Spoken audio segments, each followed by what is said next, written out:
Hi viewers, আমি আজকে আবার চলে এসেছি একটা নতুন ভিডিও নিয়ে। তো আজকে আমরা যাচ্ছি সেই বৌদিটা, আমার যে বৌদিটা ছিল তার নমাজের সাথে আমাকে ছাড়তে যাচ্ছিলো, আমাকে আর বোনকে আমার দাদা যাচ্ছিলাম।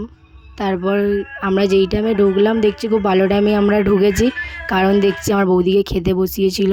তো আমরা ভালো টাইমেই এসেছি, আর আজকে ওকে খুব সুন্দর লাগছিলো। আমরা একটু গিয়ে বুঝলাম।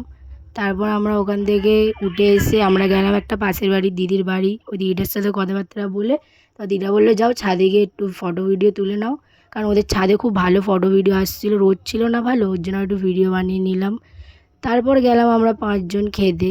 তার মধ্যে ছিল আমার একটা বৌদি, আর ওরা 3 বোন, আর আমি। তারপর আমরা খাচ্ছিলাম, খেতে খেতে আমার ছোটো বোনটা বলছিল আমাকে ভিডিওতে নাও। বললাম না, তোমাকে আমি নেবো না, কারণ তোমাকে ভালো লাগছে না দেখতে। তারপর ওটা নিয়ে আমরা খুব হাসাহাসি করছিলাম। তারপর আমার দাদা বললো চ, খাওয়া দাওয়া হয়ে গেছে, বাড়ি চ। তো তারপর আমরা খেয়ে দিয়ে ওখান থেকে বেরিয়ে গেলাম 3 জনে। So tata. তো চলো আবার নেক্সট ভিডিওতে দেখা হচ্ছে। Bye bye.